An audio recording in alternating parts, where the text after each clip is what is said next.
Halo Sobat Pembelajar, di sini saya akan membahas bagaimana aparatur sipil negara dapat memberikan pelayanan prima kepada pelanggannya, yaitu masyarakat secara luas maupun internal organisasinya. Apa yang dimaksud dengan pelayanan prima atau Service of Excellence? Pelayanan prima adalah memberikan pelayanan sesuai atau melebihi harapan pengguna layanan. Berdasarkan pengertian tersebut, dalam memberikan pelayanan prima terdapat beberapa tingkatan, yaitu memenuhi kebutuhan dasar pengguna, memenuhi harapan pengguna, dan melebihi harapan pengguna jasa, mengerjakan apa yang lebih dari yang diharapkan. Berikut merupakan beberapa hal yang perlu diperhatikan agar tercapainya pelayanan prima. Self-awareness, yaitu menanamkan kesadaran diri sehingga dapat memahami posisi agar mampu memberikan pelayanan dengan benar. Enthusiasm, yaitu melaksanakan pelayanan dengan penuh rasa antusias atau semangat besar. Reform, yaitu memperbaiki kinerja pelayanan dari waktu ke waktu.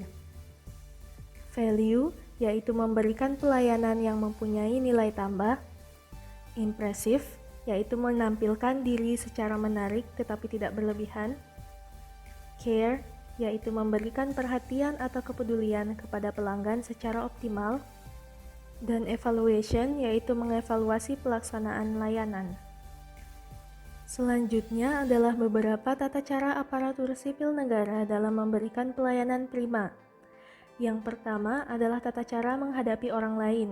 Dalam memberikan pelayanan, perlu diperhatikan berbagai hal diantaranya menyapa dan memberi salam, ramah dan sopan, cepat dan tepat waktu, dengar dengan sabar dan aktif, penampilan yang rapi, mengingat nama pelanggan, memperlakukan pelanggan dengan baik, dan memperhatikan sikap dan emosi. Selain itu, ada juga prinsip tender loving care atau memperlakukan orang lain atau pelanggan sebagaimana ingin diperlakukan. Misalnya, seseorang yang ingin diperlakukan dengan senyum dan pemberian pelayanan yang cepat, maka berikanlah senyum ketika memberikan pelayanan dan lakukan pelayanan tersebut dengan cepat. Di samping hal tersebut, kita juga bisa menggunakan magic words, yaitu terima kasih, mohon maaf, tidak apa-apa, sebaiknya, tolong, permisi, silakan, dan ada yang bisa saya bantu. Selanjutnya adalah tata cara komunikasi dan melayani telepon. Yang perlu diperhatikan dalam berkomunikasi ialah gunakanlah bahasa tubuh yang baik agar lawan bicara merasa nyaman. Dengan begitu, proses komunikasi bisa lancar dan efektif. Yang kedua, berikan pertanyaan umum yang bersifat terbuka. Sapa mereka dengan senyuman dan pertanyaan umum seperti, "Ada yang bisa saya bantu, Ibu?" Terakhir, berbicara dengan jelas, antusias, dan sopan. Selanjutnya, untuk tata cara melayani telepon terbagi menjadi dua, yaitu menjawab telepon dan menelepon. Yang pertama adalah menjawab telepon. Ucapkan salam begitu kita mengangkat telepon. Kemudian, sebutkan nama dan instansi kita. Bila penelpon menanyakan keberadaan orang lain, tanyakan terlebih dahulu siapa namanya sebelum kita memberitahukan keberadaan orang yang dicarinya. Bila orang yang dituju tidak ada di tempat, beritahukan dengan sopan dan tawarkan padanya untuk meninggalkan pesan. Jangan lupa mencatat isi pesan beserta nama dan nomor penelepon. Apabila penelepon bertanya mengenai layanan yang diberikan instansi kita, jawab dengan baik dan jelas. Kemudian, ucapkan salam ketika mengakhiri pembicaraan. Pada intinya, selalu sopan dalam berbicara di telepon. Yang kedua adalah menelpon. Ucapkan salam begitu telepon kita diangkat di seberang sana. Setelah mengucapkan salam, sebutkan identitas diri dengan jelas, lalu kemukakan keinginan kita untuk berbicara dengan orang yang dituju. Ucapkan terima kasih jika kita diminta menunggu. Jangan menggerutu atau ingin buru-buru. Jika ternyata orang yang kita cari tidak ada di tempat, sampaikan keinginan kita untuk meninggalkan pesan. Beritahukan pesan kita dengan jelas. Jangan lupa sebutkan identitas diri kita sekali lagi seperti nama, nomor telepon, dan alamat kantor. Terakhir, ucapkan terima kasih dan salam untuk mengakhiri pembicaraan.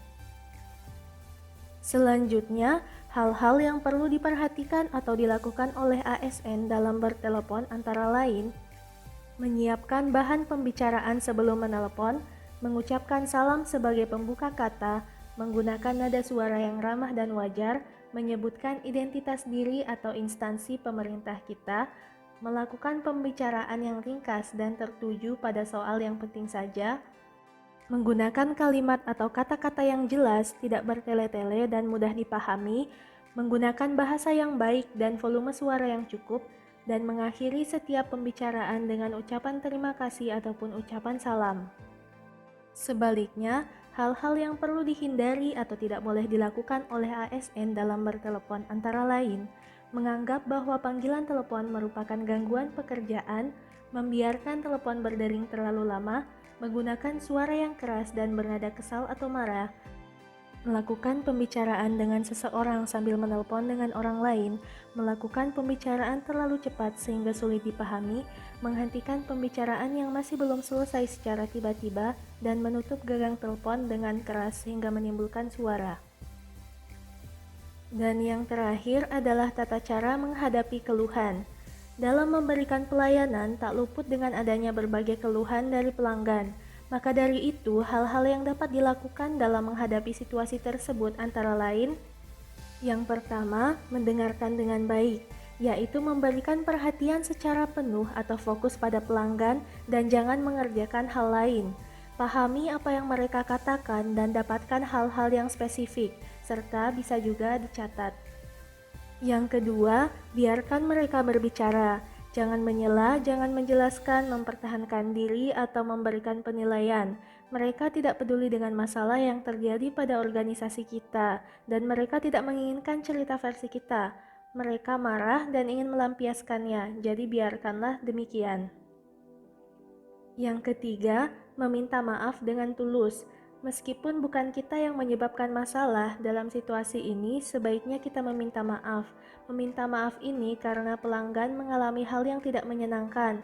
Posisikan diri kita pada posisi pelanggan dan bersikap tuluslah. Yang keempat, menanyakan apa yang diinginkan. Jika perlu, kita dapat menanyakan bagaimana kita bisa memperbaikinya atau menanyakan apa yang pelanggan inginkan dengan bersikap sopan. Yang kelima, yakinkan pelanggan bahwa kita akan memperbaiki masalah. Karena kita sudah mendengarkan dan memahami keluhan mereka, kita mengerti mengapa mereka begitu kesal. Ambil langkah berikutnya dan yakinkan mereka bahwa kita akan mengambil tindakan pencegahan agar tidak terulang kembali. Terakhir, berterima kasih pada mereka. Tanpa feedback langsung dari pelanggan, kita tidak tahu apa yang bisa kita berikan pada mereka. Saat mereka mengatakan bahwa kita gagal, mereka memberikan informasi yang berharga bagaimana kita bisa meningkatkan kinerja organisasi kita. Jadi berterima kasihlah atas bantuan mereka. Demikian yang dapat saya sampaikan, kurang lebihnya mohon dimaafkan dan terima kasih.